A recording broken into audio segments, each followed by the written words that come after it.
সে এই বইটি 3 ঘন্টা ধরে পড়ছিল। এর ইংরেজি কোনটি ঠিক হবে তোমাদের এটা বলতে হবে।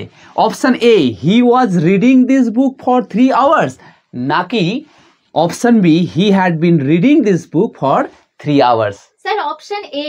অপশান এ হবে না, সঠিক অ্যান্সার হবে অপশান বি। আর অপশান বি কেন হলো এর জন্য তোমাদের পাস্ট পারফেক্ট কন্টিনিউয়াস টেন্সের বিস্তারিত ব্যাপার জেনে নিতে হবে।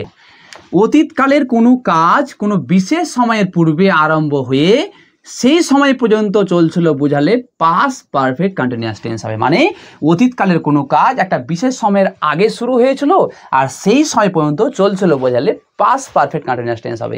এখানে যদি দুটি কাজের উল্লেখ থাকে আর সেই দুটি কাজের মধ্যে যে কাজটি আগে চলছিল তার পাস্ট পারফেক্ট কন্টিনিউয়াস টেন্স, আর যে কাজটি তুলনামূলকভাবে পরে ঘটেছিল তার সিম্পল পাস্ট টেন্স বা পাস্ট ইনডিফিনিট টেন্স হয়।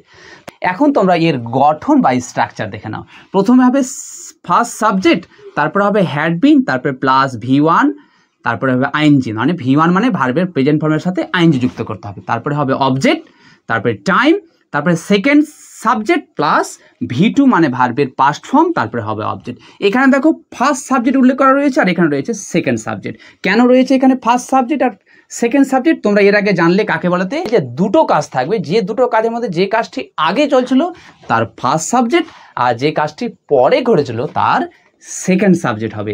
এই জন্য এখানে ফার্স্ট সাবজেক্ট আর সেকেন্ড সাবজেক্ট উল্লেখ করা হয়েছে।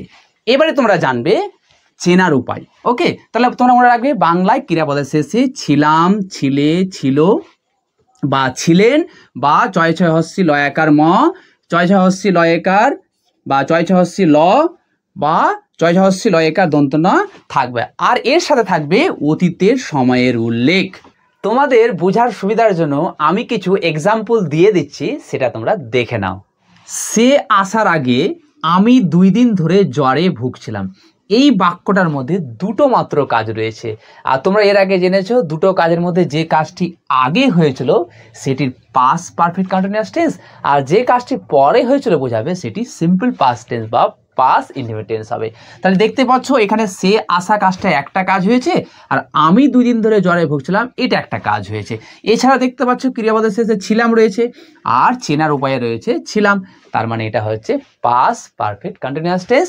তাহলে আমরা এর স্ট্রাকচার বা গঠন অনুযায়ী যদি ইংরেজি করি তাহলে কি হবে, প্রথমে আমি 2 দিন ধরে জ্বরে ভুগছিলাম এর ইংরেজিটা আগে নেব। কেন নেব, কারণ এই কাজটা সে আসার আগে হয়েছে।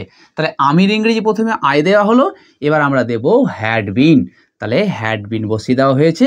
তারপরে দেব আমরা ভোগার ইংরেজি, ভোগার ইংরেজি হচ্ছে সাফার, আর সাফারের সাথে আমরা যদি আইএনজি যুক্ত করি তাহলে হবে সাফারিং, আর জ্বরে ভুগছিল সাফারিং ফ্রম ফিভার। এবার বলছে কতদিন ধরে, 2 দিন ধরে, ফর 2 days। এবার দেখো কি বলেছে, সে আসার আগে, তাহলে আগের ইংরেজি বিফোর, হি কেম। এখানে হি কেম কেন হলো, তোমরা দেখতে পাচ্ছ সেকেন্ড সাবজেক্টের পরে ভার্বের পাস্ট ফর্ম দিতে হবে, তারপরে অবজেক্ট। এখানে যেহেতু অবজেক্ট নেই তার জন্য অবজেক্ট দেওয়ার দরকার নেই। এখানে একটা জিনিস লক্ষ্য করো, এখানে এখানে ফর কেন হলো আর এখানে সিন্স কেন হলো।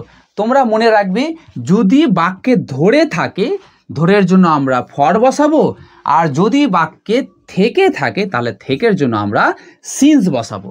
আছে ক্লাসে তোমাদের যদি ভালো লেগে থাকে তাহলে কমেন্ট সেকশানে এস লিখবে, আর যদি ভালো না লেগে থাকে তবু তোমরা কমেন্ট সেকশানে নো লিখবে।